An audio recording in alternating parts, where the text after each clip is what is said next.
This is for the Storkcraft Portofino crib changer. I believe it's called the 3-in-1.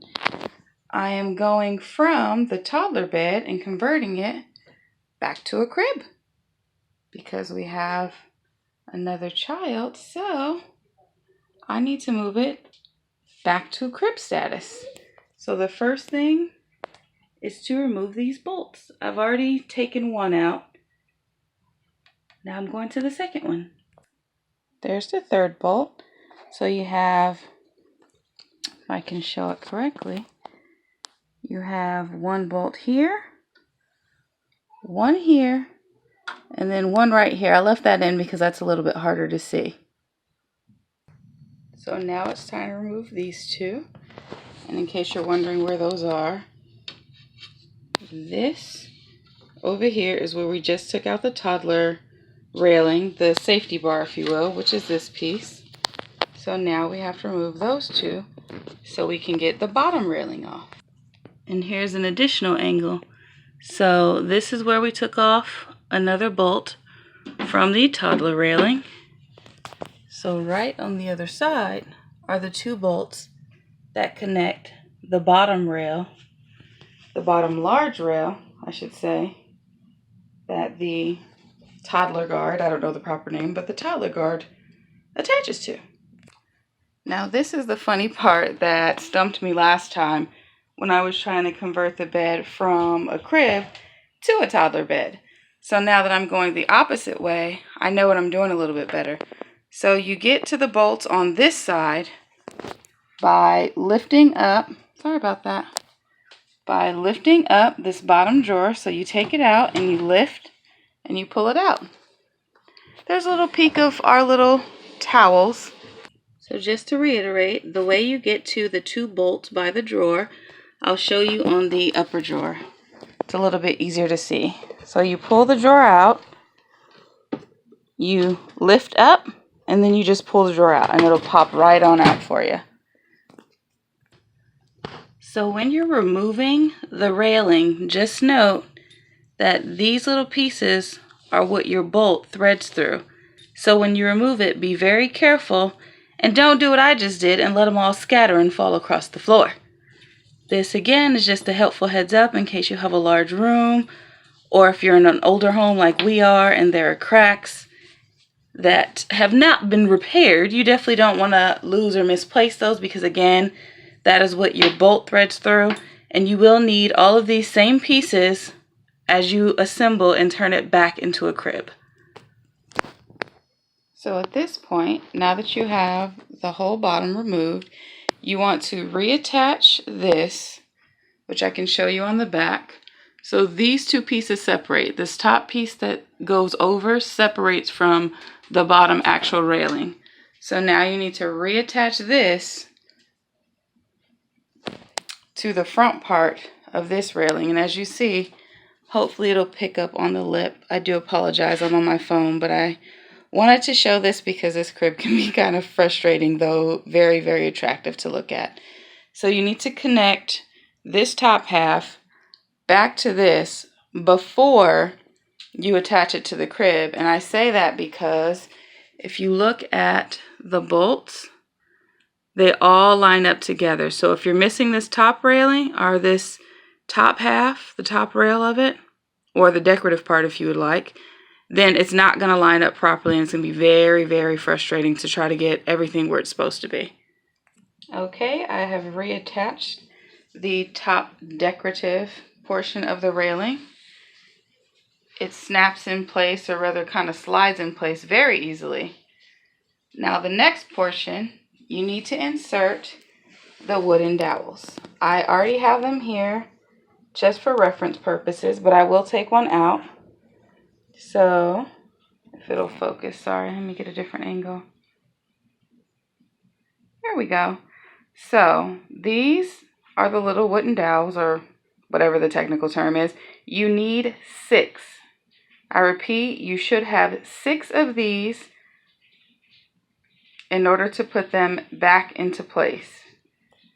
And the positions are the top 2 portion of the top railing crown, whatever you want to call it. Now there are 2 holes here. it goes in the bottom hole. And this will be easy to tell because the top one is smaller, because that's going to be another place, I believe, where you need to thread your bolt through to make sure it's secure to the bed. And that should line up to this hole right here.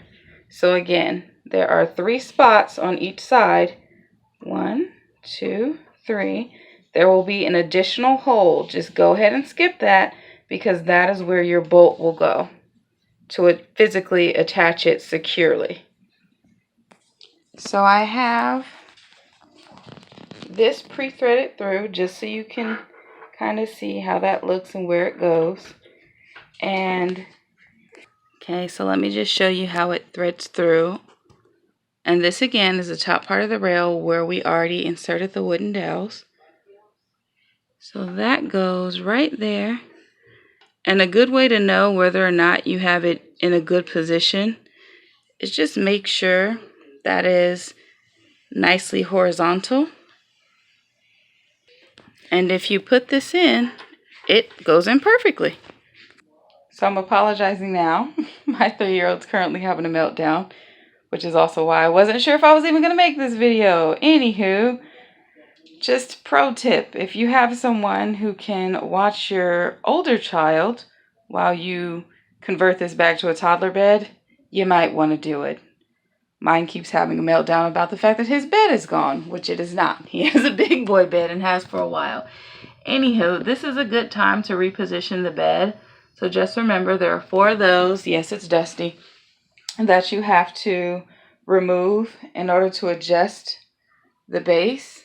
Now, I actually am going to move mine up, so I'm going to do that before I put the rail on the side, because let me just tell you, you can do it while it's on there, but as someone who's had to reposition it, it's not worth it. So there are 3 positions for this. There's the first one, and do not quote me on the second or third, but that is the first position. And honestly, I believe that this is second and third position. So this very top one is of course going to be for a new baby who's not moving around. And then this is going to be for one that's slightly older who can, maybe pull up, but not that well. This is where you want it at the very bottom where I have it. If you have a child that can already pull up on the bed, or if you have what I like to call an escape artist. And most parents know what that is. If you don't, it is a child who is very clever and can kind of wiggle their way out of most stuff. Now again, don't quote me on this being the second and third positions. It has been a while. I don't remember, but that's where I believe they are. If I'm wrong, I will correct myself in the description box. See, you learn from your mistakes. All right, so here are the 3 positions. It's way easier to see on the back because there aren't as many bolts. So there's the very last one, which I said is for toddler bed, older infants or older babies, if you will, that can kind of crawl out. Here's the second, and there's the third. So again, slightly off from what I thought before, because again, you've got tons and tons of little slots and holes on this side. So again, easier to see it from the back where there are literally only 3. Let me see if I can get them all. So you have the first, the second, and the third. Also, again, it goes according to your baby's age and their abilities. Now I will move it since I know where I'm moving it to.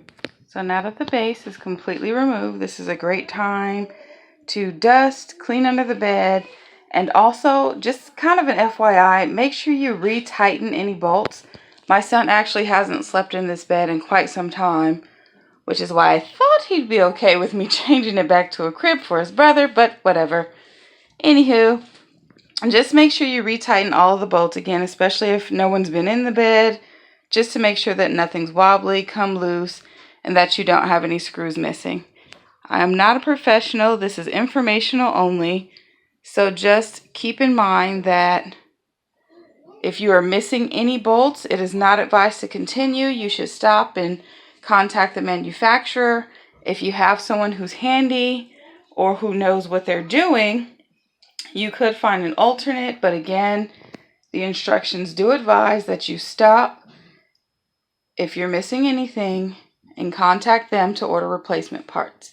However, if you're not missing anything, go ahead, make sure everything's retightened, reposition the bed base wherever you want it to go, and continue. Okay, so I've adjusted the base. I did not put it on the very top one only because I feel like you have to change that one really quick. So I put it on the middle only because I didn't want it at the very top one because, again, I didn't want to have to adjust it again super soon. So I decided to just stick with the middle. It's not the very bottom because with a young baby, it's, you know, kind of a pain to lower them and lift them all the way up. Only from the standpoint of if you have a light sleeper like I do, you might not want to do that. So the middle, in my opinion, seems perfect. Just ignore my Swiffer. I was taking my own advice in cleaning and dusting and tightening. And I'll be back once I put on the front rail. And just to reiterate, you're going to want to adjust your mattress base first because it's easier. And also put in your little things that you're going to thread your screw through. Only because it's a little bit harder to get it in and to see the line once you have this all connected to the bed. So I would advise doing that first. So once you're done, it should line up perfectly like so. So how there's no like giant space in between. And it's more important to make sure, hopefully I'm filming the right part, that on the other side there's no large gaps or anything because, again, now it is on and it's time to secure it. And just a heads up, if you do plan on putting these in ahead of time like I did, just make sure you're careful because they do fall out easily. So if you're more comfortable and think you can get it after the fact, then just wait.